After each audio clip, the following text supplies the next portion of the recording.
how much work have the volunteers of 8 Days of Hope done around the country? This is crazy. This is an all-volunteer organization. I was telling Ray, and by the way, you got a great voice, man. I tell you what. Thank you, yes. Steve. Appreciate it, bro.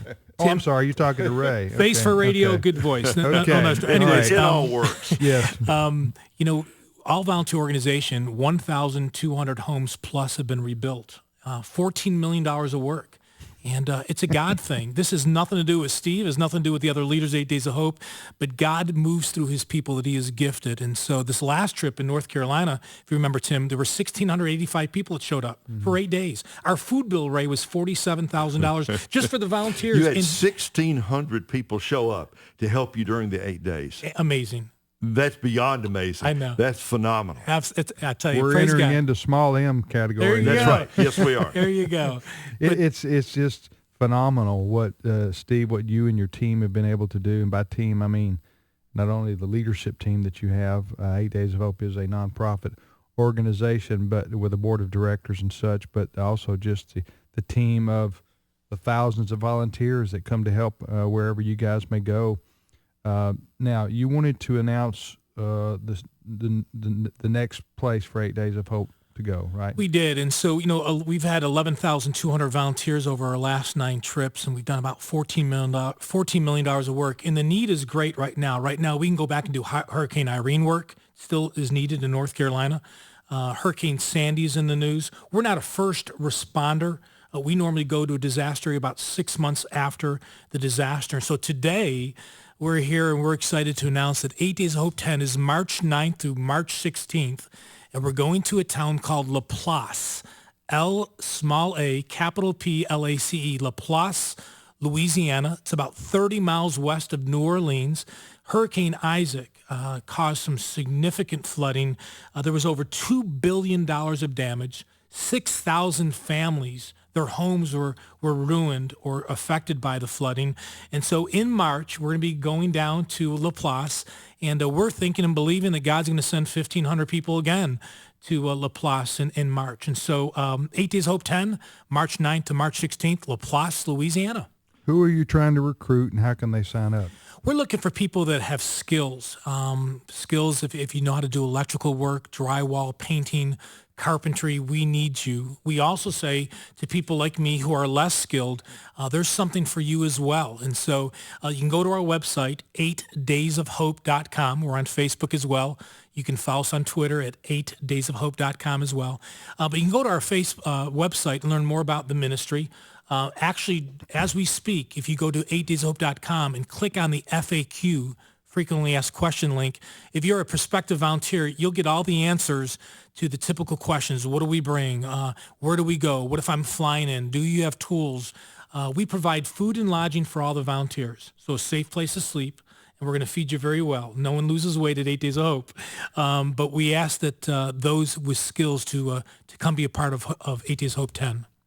So, okay. You threw a lot of stuff out there. I'm a quick speaker. Is there an age range bottom top of what you're looking for here? 8 Days of Hope is a family focused ministry. We have families that show up on every trip. We have our last trip. We had a volunteer as young as 6 months old, and we had a volunteer that was 90 years old. Wow! So there's something for everybody. When God created us, Ray, He gifted all of us. Sure. And so I'm not very good with my hands. There's a couple other things that I'm okay at, but He uses that along with your gifts and Tim's gifts. And so we have licensed contractors that will get on a plane and will show up. And we have homeschool groups that will want to come down and help feed the volunteers. So we provide the transportation if you're flying to New Orleans. And again, if you go to 8dayshope.com, click on the FAQ link. It's already up, so we're ready for you. So if you've got carpentry skills, if you've got electrical skills, plumbing skills, if you can take a hammer and drive a nail into a piece of wood. So there's really a broad range of opportunities here for people to get involved. Absolutely. And we only ask the volunteers, we ask them to commit to a minimum 3 days. So if you're able to give up 3 days, it's Saturday to Saturday. So if you're able to come Saturday, Sunday, Monday, March 9th, 10th, and 11th, we want you there. But again, we're going to provide the food and lodging. We're going to have a great time of worship at night. Our worship leader, Mike Fiel, will be coming back from New York. And so that'll be a lot of fun. And we're excited. We were down in Louisiana recently. The people in Louisiana, everyone from the president of the parish, St. John the Baptist Parish, Miss Natalie, to Billy Puckett, to Pastor Bernard, to Pastor Checkers, to Dina, to all the people we met, they are so much wanting to help out their community. And we feel that we could be a big part of them helping their local community rebuild. The Hurricane Isaac's what affected them, that flooded.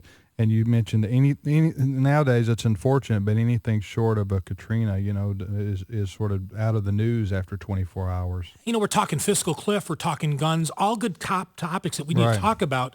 But again, and our hope and goal is still to try to get up to New Jersey and Long Island at some point later this year. So please know we normally go to disaster about 6 months after. So we're going to focus 100% of our efforts on LaPlace, Louisiana in March.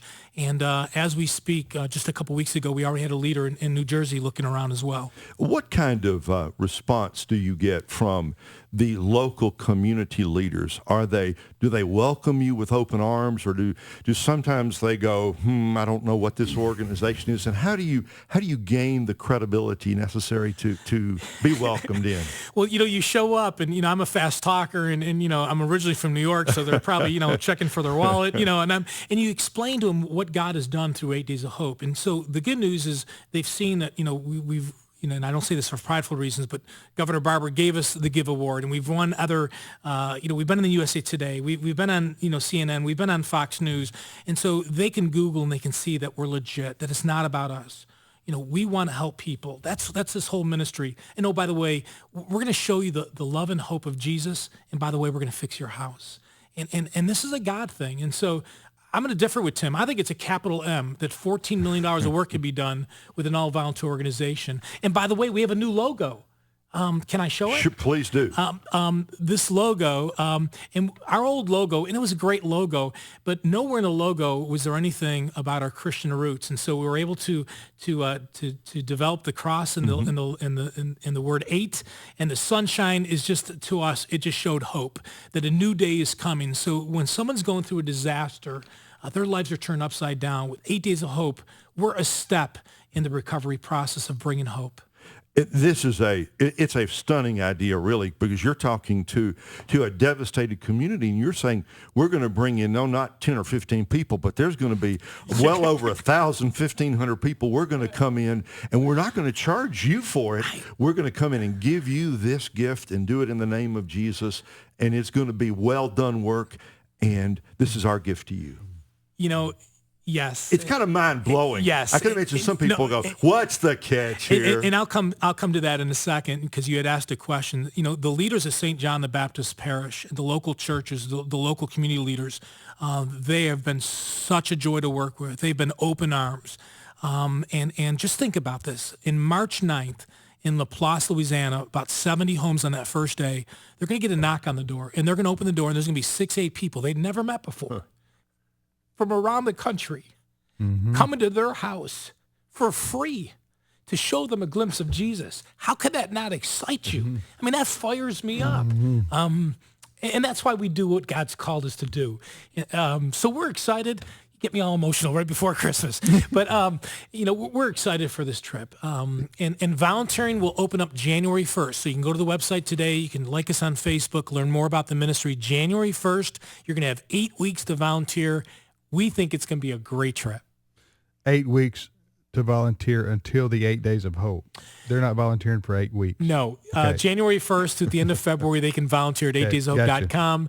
And the trip is March 9th to March 16th. 8daysofhope.com.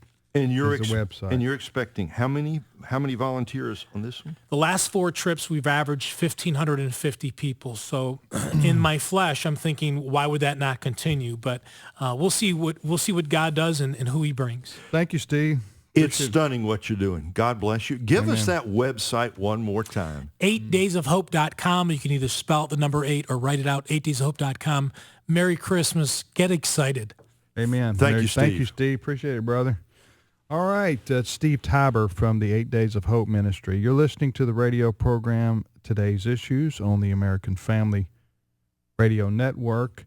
Before we go to our next guest for the remainder of the program, I just